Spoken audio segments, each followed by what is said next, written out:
Hey, how's it going, guys? Today I got another video for you, and this time we're going to be doing rank 4 of the Brawlers Guild. So the first guy you're going to fight is Burnstachio.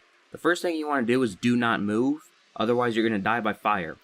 Once you spawn in, the fire is there and the rain clouds are in, you want to follow the rain clouds until you can get to that white orb. That's a water shield. After you get the water shield, then you can start killing Burnstachio. If you do not have the water shield, you will get insta-killed by the fire on the ground, and you also cannot damage Burnstachio. He will absorb all damage. So make sure at about 2 to 1 seconds you run back to the rain cloud, just so the fire doesn't spawn on top of you. And don't try to beat feet to the orb, because if a fire patch spawns under you, it's going to be an instant kill. And they respawn kind of sporadically, like some will spawn almost right away after the rain leaves. Others might spawn a couple seconds after. So play it safe, just follow the rain clouds. Hopefully you can put out enough damage during the 10-second water shield in order to kill him. I cut it pretty close in this video. But that's it. Just don't step in the fire.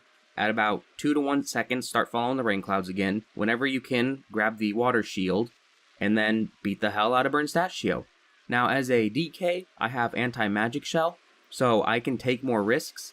So say, a path gets blocked off and I'm running out of time. What you'll see me do is I click anti-magic shell, and luckily, I can absorb all that damage. It does 300,000 every 0.3 seconds or 1 second, something like that.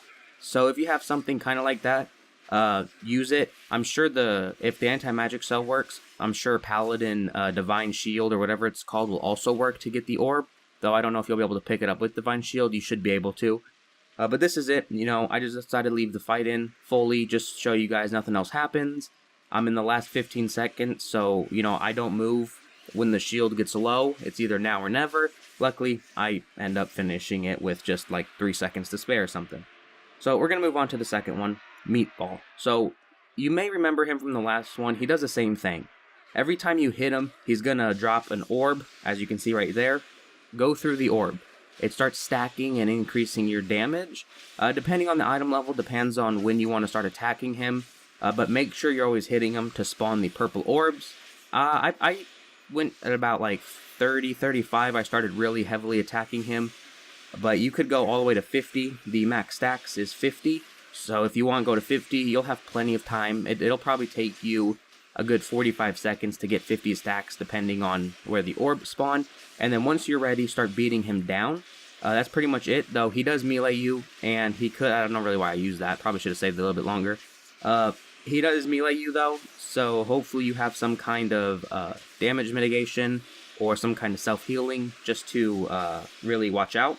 And also, a short time after you've been damaging him, he'll go meatball mad, making the fight pretty much really, really hard. So when he starts yelling that, he's feeling funny or whatever, go ahead and nuke him down.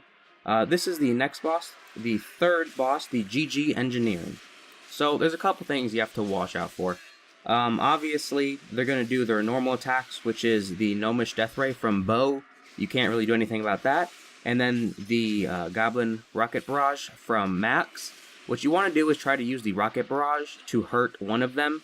Either one doesn't really matter, just for extra damage. Also, whenever they go into those shields, go ahead and kill the shield, just that way it doesn't last longer. Because you'll see in this fight, sometimes they're both in shield at the same time. So I'm just standing there not being able to kill anybody. But if I were you, I would focus just on Bo, because Max will hurt him with the rockets. As you can see, one rocket takes about half your health, so 2 hits, you're probably dead. Right there, they're both in the shield, unfortunately, because I didn't kill the other one, but I could death grip him, so that is worth noting.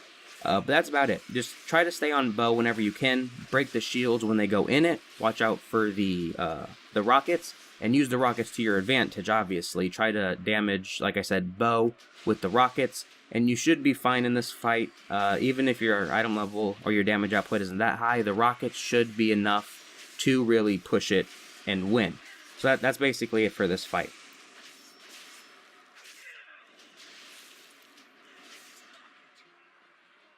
Alright, so the next fight we have here is Stitches. Now, he's a pretty simple fight, but it could get a little hairy depending. So he's going to have this green aura around him on the ground, and it gives you stacks of green poison. At 10 stacks, it will instant kill you, so as the last couple stacks hit, you want to run out. Now, when you run out, the second you leave the green, he will hook you, and every time he hooks you, your movement is slowed. I forget how much, but I think I hover over it a little bit later in the video. So you want to really watch out, because once like 3 or 4 stacks hit, you're going to be really, really slow. So my advice to you is, maybe the first hook or two, go ahead and let him get you. But after that, try to stun him right before you run out, or daze him or whatever, just to, you know, make sure you don't get slowed too much to where you instant die, or you have to start leaving at like 4 stacks, so you won't even make the timer for damage. Also, I have the Nitro boots, I think they're called, on my belt, and that seems to work with him. He doesn't really grip me, as you've seen he did with the Wraith. I can't talk, with the Wraith Walk, but he doesn't with the Nitro boots. So that's something to, you know, mind. As you can see, I ran out pretty far and he still didn't hook me. A little weird. But that's it for this fight. Just don't get 10 stacks, and hopefully you can kill him before you get hooked too many times. So try to use your, as you can see, I had 4 stacks and I almost didn't make it out. Try to use your stuns appropriately. But that's gonna be it for this video. You know, it's pretty getting a little crazy. We're getting up there in ranks. But I hope you guys did enjoy this video, and I'll see y'all next time.